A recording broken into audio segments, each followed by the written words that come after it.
நம்ம எல்லாத்துக்கும் agriculture revolution தெரியும், இண்டஸ்ட்ரியல் ரெவல்யூஷன் தெரியும். இப்போது புதுசாக ஒரு ரெவல்யூஷன் நோக்கி போயிட்டு இருக்கோம், அதுதான் டிஜிட்டல் ரெவல்யூஷன். வயசானவங்க கூட இப்போ வந்து ஓடிடி மாதிரி விஷயங்கள்ல இறங்கியிருக்காங்க, வாட்ஸ்அப் யூஸ் பண்ண ஆரம்பிச்சிட்டாங்க, டெக்னாலஜிக்கல் டிஃப்ரெண்ட் ஆகிருக்கும்.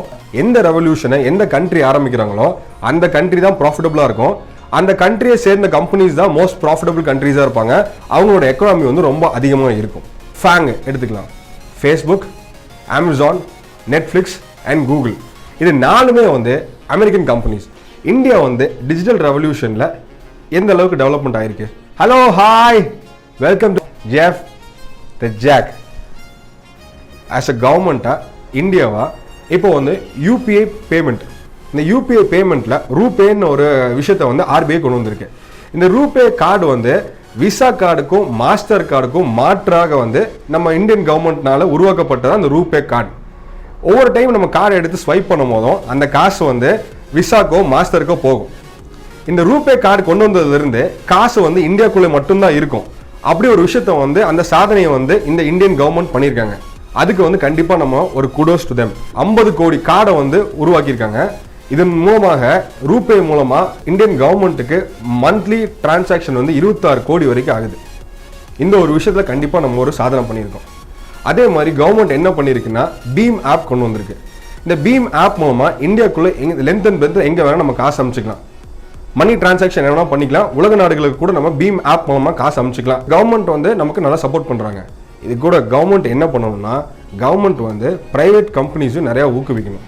இப்போ இந்தியா வந்து நம்மளை ஒரு டிஜிட்டலி எக்யூப்டு கண்ட்ரி ஆக்கிறதுக்கு அவங்க கவர்மெண்ட் பங்குக்கு எல்லாமே பண்ணுறாங்க. ஒரு சில பிரைவேட் கம்பெனி வந்து ரொம்ப எஸ்டாப்ளிஷ்டாக இருக்காங்க. ஸோ இந்த கம்பெனி என்னென்ன கம்பெனின்னு பார்த்தீங்கன்னா பைஜூ, ஓலா, ஃப்ளிப்கார்ட், ஜொமேட்டோ, ரெட்பஸ், பில்டெஸ்க்கு.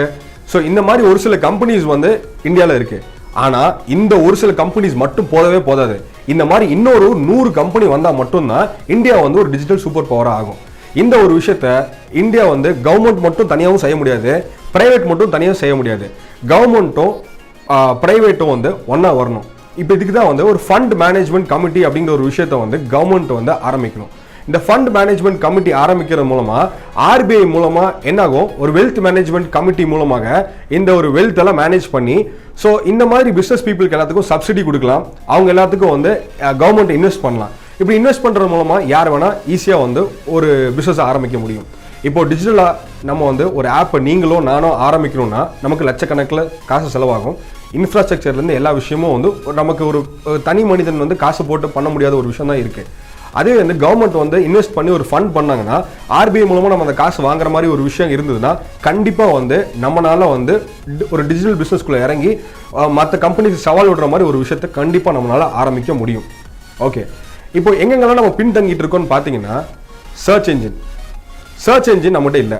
இப்போது நான் வந்து ஒரு விஷயம் ஏதாவது சொல்கிறேன் அப்படின்னா உடனே நம்ம என்ன பண்ணுறோம், யார் என்ன சொன்னாலுமே உடனே வந்து நம்பிக்கையில்லாமல் நம்ம என்ன பண்ணுவோம், கூகுள் பண்ணுவோம்.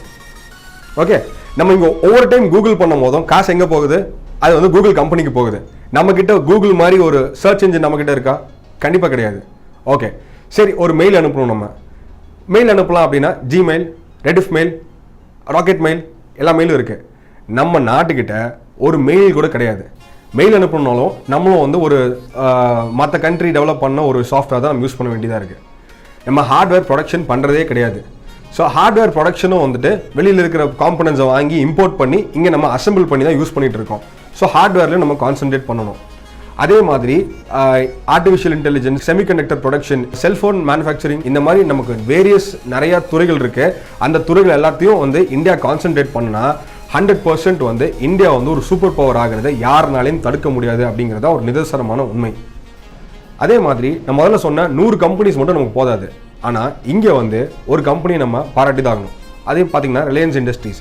இந்த ரிலையன்ஸ் இண்டஸ்ட்ரீஸ் என்ன பண்ணாங்கன்னா இந்த ஜூம் டெக்னாலஜிக்கு ஈக்குவலண்ட்டான ஒரு வீடியோ கான்ஃபரன்சிங்கோட ஆப் வந்து ஜியோ ஆப் வந்து லான்ச் பண்ணியிருக்காங்க.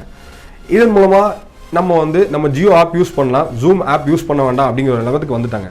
இன்றைக்கி இந்த ரிலையன்ஸ் இண்டஸ்ட்ரீஸ் என்ன பண்ணியிருக்காங்க அப்படின்னா டோட்டலாக டிஜிட்டல் பிஸ்னஸ்க்குள்ளே வராங்க, கார்ட்டுக்குள்ளே வராங்க.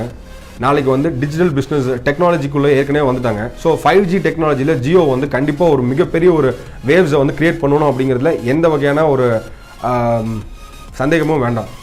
அதே மாதிரி ஜியோ வந்து இப்போ டிஜிட்டல் மார்க்கெட்டுக்குள்ளே வராங்க. இந்த ஒரு கம்பெனி மட்டும் வந்தால் போதாது, மற்ற கம்பெனிஸ் லைக் டாடா அண்ட் பெரிய பெரிய கம்பெனிஸ் எல்லாமே டிஜிட்டலுக்குள்ளே வரணும். ஏன்னா இப்போ எல்லாமே டிஜிட்டல் நோக்கி போக போகுது. ஓகே, இப்போ இங்கே வந்து கவர்மெண்ட் வந்து ப்ரைவேட் கூட வந்து சேர்ந்து ஒரு சில விஷயங்களை உருவாக்கணும்னு சொன்னேன். அந்த விஷயங்களை நம்ம எப்படி உருவாக்கலாம்? நிறைய லட்சக்கணக்கான இன்ஜினியர்ஸ் வந்து படிச்சுட்டு வராங்க. படித்தவங்க எல்லாம் என்ன பண்ணுறாங்க கேட்குறீங்களா? என்ன பண்ணுறாங்கன்னு ஜொமேட்டோவில் படித்த இன்ஜினியர்ஸ் ஜொமேட்டோவில் ஸ்விக்கியில் வேலை பார்க்குறாங்க. ஏங்க, இன்ஜினியரிங் படித்த ஒருத்தன் ஜொமேட்டோலையும் ஸ்விக்கிலையும் வேலை பார்க்குறான். ஏன்னா படித்த படிப்புக்கு வேலை இல்லை.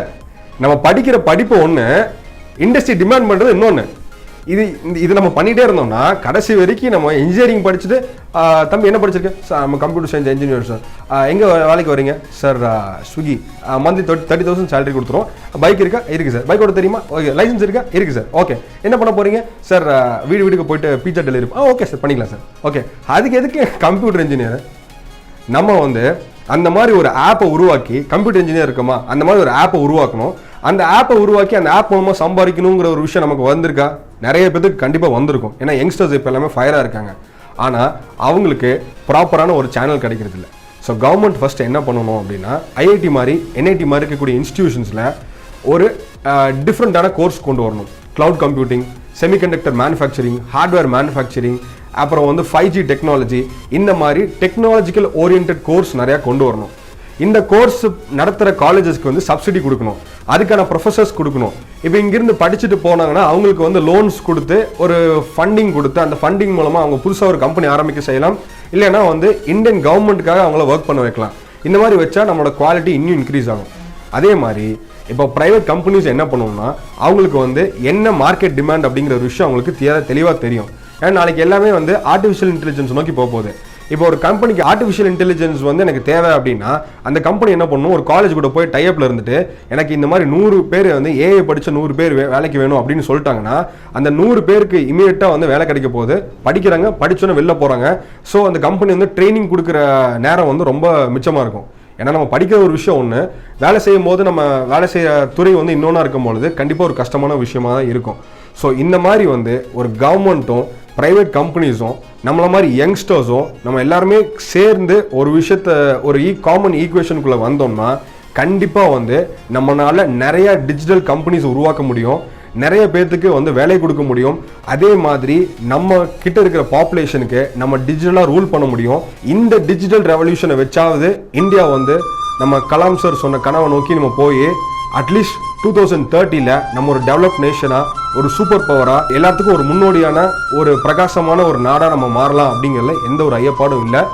இதெல்லாம் இந்த மாதிரி எல்லாம் இந்தியா வந்து டிஜிட்டல் பவர் ஆகணும் அப்படிங்கிறத நோக்கி நம்ம எல்லாரும் பயணிப்போம், பிரார்த்திப்போம். இந்தியா ஒரு வல்லரசாக வேண்டும் என்று. ஜெய்ஹிந்த். இந்த வீடியோ உங்களுக்கு பிடிச்சிருந்துச்சுன்னா டிஜிட்டலாக லைக் பண்ணுங்க, டிஜிட்டலாக ஷேர் பண்ணுங்க, டிஜிட்டலாக சப்ஸ்கிரைப் பண்ணுங்க, டிஜிட்டலாக கமெண்ட்டும் பண்ணுங்க. மீண்டும் உங்களை ஒரு சூப்பரான வீடியோவில் சந்திக்கிறேன். Until then, it's bye from Jeffrey. Stay safe and spread positivity. Bye bye. Take care.